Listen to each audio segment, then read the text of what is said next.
전문가 연결해서 좀 더 자세히 알아보겠습니다. 4차 대유행에 이어서 지금 일각에서는 5차 대유행에 대한 경고도 나오고 있습니다. 집단 면역 자체가 불가능할 것이다라는 그런 의견도 나오고 있는데요. 자, 김경우 인제대 백병원 가정의학과 교수 화상으로 연결해 좀 들어보겠습니다. 교수님 나와 계시죠? 네, 안녕하세요. 네, 안녕하십니까. 이 확진자 수가 지금 사상 최대치 기록했습니다. 2,223명입니다. 자, 지금 교수님께서는 현재 4차 대유행 상황을 어떻게 진단하고 계십니까? 네, 아무래도 최근 7, 8월의 휴가 기간 이동량이 증가하면서 대면 접촉이 증가하고 또 폭염으로 인해서 냉방 가동을 위해서 이제 불충분한 환기 같은 것도 확산 요인으로 추정해 볼 수 있겠고요. 예, 예.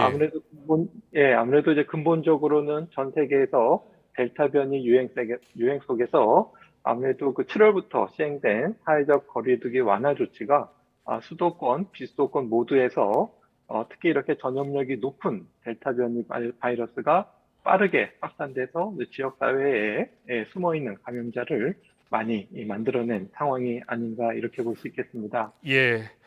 여름 휴가 영향으로 이동량이 많았고 특히 델타 변이 바이러스 확산으로 확진자가 계속 늘고 있다. 이렇게 진단을 해 주셨는데요. 보통 일주일 가운데 수요일, 목요일, 금요일 확진자가 많이 늘잖아요. 내일은 더 많은 확진자가 나올 가능성이 있다고 보십니까? 네, 아무래도 이제 그동안 이제 수도권 그리고 일부 비수도권 지역에서 4단계 조치를 통해서 델타 변이가 아닌 바이러스는 이제 지수함수적으로 쭉 감소하는 효과가 있었던 것 예, 같습니다만은 예. 델타 변이종에 대해서는 여전히 지수함수적으로 이렇게 빠른 기하학적인 증가세가 이어져 왔다고 할 수 있겠는데요. 예, 예. 이러한 바이러스 감소세와 확산세가 겹치면서 일시적으로 확산세가 잠시 둔화되는 현상을 보였지만은 이제 델타 변이가 점점 70% 이상 차지하게 되면 예, 예. 본격적인 확산세가 앞으로 더 진행될 것으로 보이기 때문에 당분간 확진자 증가세는 좀 유지되지 않을까 이렇게 좀 우려가 됩니다. 그렇군요. 네. 아직 정점을 지나지 않았다 이렇게 보고 계신 것 같은데 정은경 청장이 지난달 초에 이번 유행이 8월 중순쯤 2,300명대가 나올 것이고 그 이후에 감소할 것이다 이렇게 예측이 된다라고 했는데 지금 교수님 말씀 들어보면 확진자 수가 앞으로도 더 증가할 가능성이 크다는 것으로 이해하면 되겠습니까? 네, 그렇습니다. 이제 델타 변이종 같은 경우에는 그동안 주간 단위로 한 2, 30%씩 계속 증가가 있었던 것으로 보이고 있고요. 예. 정점을 지나서 이제 감소세로 만들기 위해서는 지금보다 사람 간 대면 접촉을 30% 이상 더 줄이고 또 확진자도 더 많이 빨리 찾아내서 추가 전파를 차단해야 되겠고요. 예, 예. 또 백신 접종 완료를 더 많은 분들이 한 4, 50% 정도 더 늘어나야 정점이 이 감소세로 전환될 것 같은데 지금 거리두기 강화를 지금 한다고 해도 효과는 한 2주 정도 지나야 그렇죠. 나타날 수 있기 예. 때문에 네, 현재 증가세는 향후 한 2주 정도는 더 지속되지 않을까 이렇게 좀 우려해 볼 수 있겠습니다. 알겠습니다. 그런데 오명동 중앙임상위원장이 국민 70%가 백신을 맞더라도 집단 면역이 불가능할 수도 있다 이런 의견을 냈습니다. 이게 델타 변이 때문이라고 하던데요. 교수님은 이 의견에 대해서는 어떻게 보십니까? 네, 이제 국민 백신 접종이 우리 집단의 면역력을 높이고 유행을 줄일 수 있는 근본적인 해결책이라고 할 수 있겠는데요. 예, 다만 그 숫자가 70%인지는 지금 예측하기는 어렵지만 일단은 접종을 희망하시는 모든 국민들께서 맞으시고 또 실내에서 마스크 착용하기 등과 같은 기본 방역 수칙을 준수하시게 되면 네, 우리가 지난 가을 계절에 독감 유행이 거의 없었던 것과 같은 비슷한 상황이 될 수도 있을 것으로 좀 낙관적으로 기대해 볼 수도 있을 것 같습니다. 예, 예. 그리고 또 걱정이 많이 되는 이 대목이 있는데 백신 접종이 끝난 요양원, 요양병원 지금 거기에서 집단 감염이 계속 나오고 있습니다.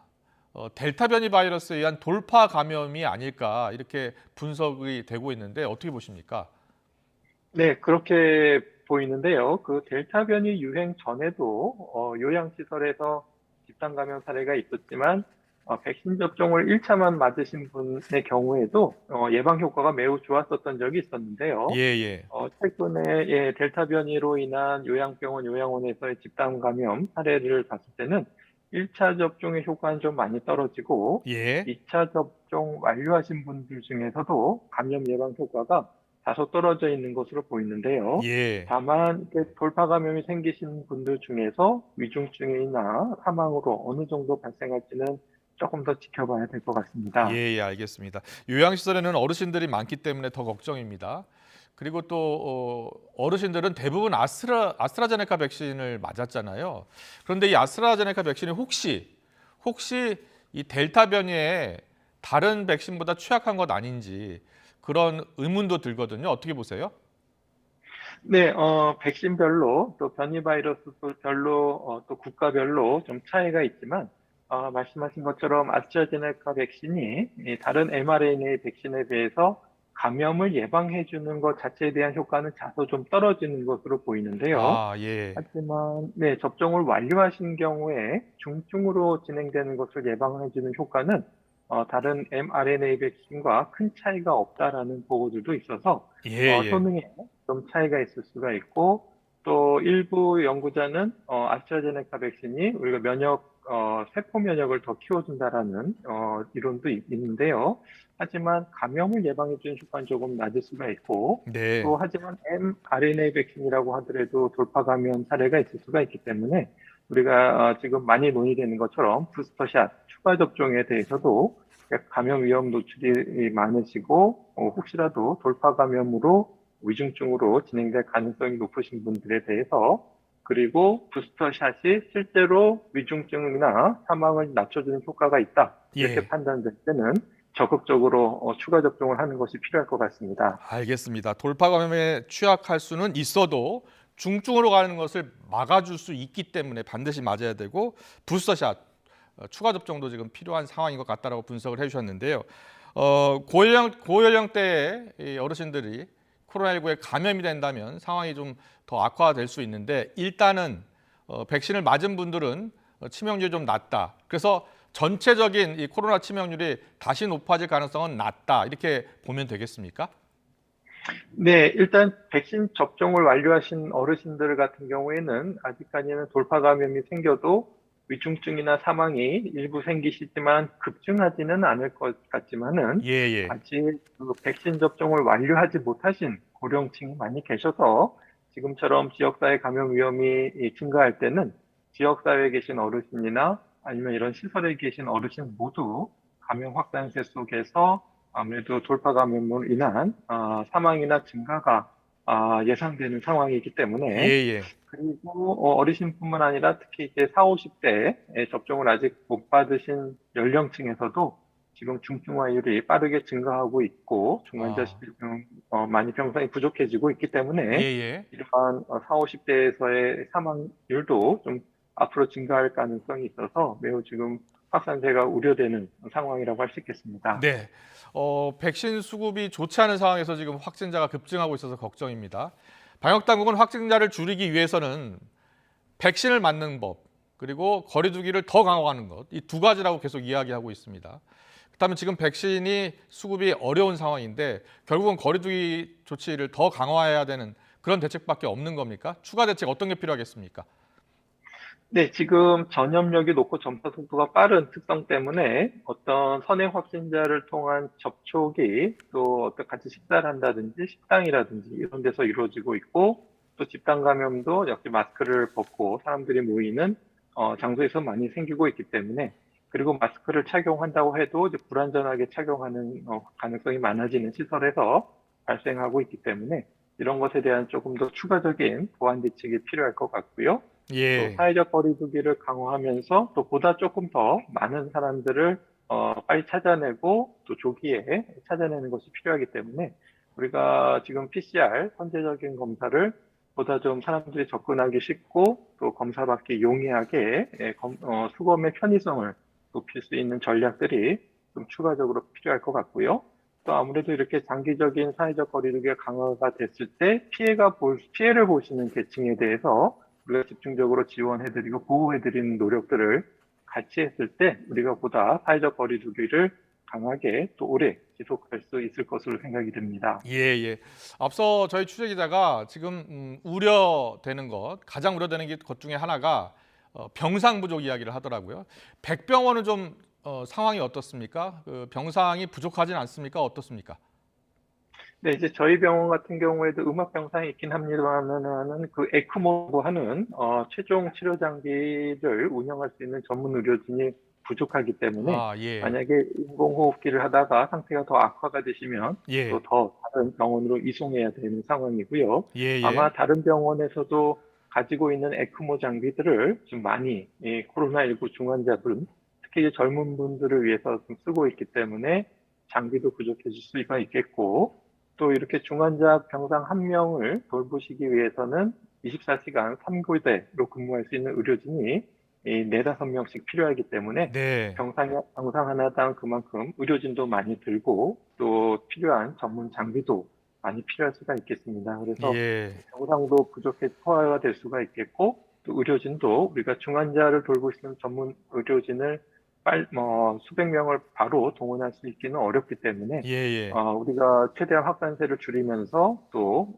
이런 중환자가 발생했을 때 대비할 수 있는 장비나 의료진 준비도 좀 필요할 것 같고요. 네, 네. 또 무엇보다도 이제 응급실에서 이제 발열이나 의심 환자가 진료를 받으시려고 할 때 예. 충분한 격리 공간이 좀 부족하기 때문에 이런 음압 병상, 격리 병상 진료실도 추가적으로 확보하는 것이 필요할 것 같고요. 네. 또 무엇보다도 이제 야간 시간이나 주말 공휴일에 코로나19 검사를 좀 많은 분들이 좀 쉽게 받으실 수 있도록 예, 예. 좀 많은 선별 진료소가 계속 좀 운영이 되는 것이 필요할 것 같고 또 거기서 검사를 받으시면 결과를 조금 더 빨리 통보해드리는 노력들도 같이 좀 필요할 것 같습니다. 네, 네, 알겠습니다. 마지막으로요. 병상이 너무 부족하다 보니까 결국은 이제 자가 치료를 좀 늘려야 되지 않느냐 이런 의견이 나오고 있고요. 방역 당국도 같은 이야기를 했습니다. 자, 자가 치료란 무엇이고 어떻게 대비하는 게 좋겠습니까? 네, 우리가 이제 확진을 받으셨을 때 대부분은 경증으로 지나가시는 분들도 있지만 예, 일부는 중증이나 위중증으로 진행되실 수가 있기 때문에 일단은 생활치료센터에서 예, 시설에서 격리를 하면서 격리가 하나의 목적이 되겠고 치료라기보다는 중증이나 위중증으로 진행될 가능성이 있는 분들을 빨리 우리가 이송할 수 있도록 우리가 시스템으로 들어오게 하는 것이 목적이기 때문에 하지만 많은 확진자가 나올 때 이렇게 생활치료센터에서 다 수용하기 어려운 경우가 있기 때문에 철저하게 자기가 혼자 사시거나 아니면 추가로 전파시킬 가족의 위험이 적다고 하게 되면은 자기가 주거하고 계신 가정이나 자택에서 격리를 하시면서 지내실 수가 있는 방법이 되겠습니다. 예, 다만 여기서는 철저한 격리, 그러니까 주변 분들이 또 불안해하지 않도록 자기 격리 구역을 잘 지켜주셔야 되겠고 무엇보다도 폐렴이나 위중증으로 진행되는 것을 우리가 빨리 찾아내서 병원으로 이송하는 것이 필요한데 혼자 계시면서 증상이 악화됐을 때 빨리 발견돼서 이송되기가 좀 어려운 부분이 있기 때문에 우리가 자가에서 격리하시는 분들이 증상이 악화되는 걸 우리가 빨리 어떻게 감지할 수 있을 것인가 이것에 대한 문제만 해결할 수 있다면 우리가 집에서 어느 정도 격리를 하시면서 지내시는 것도 한 가지 대안이 될 수 있을 것 같습니다. 네, 알겠습니다. 방역 정말 비상입니다. 우리 모두가 함께 대응에 나서야 될 것 같고요. 방역 당국도 백신 확보에 좀 더 노력을 기울여셔야 될 것 같습니다. 지금까지 김경호 인제대 백병원 가정의학과 교수와 함께 이야기 나눠봤습니다. 오늘 말씀 잘 들었습니다. 감사합니다. 네, 감사합니다.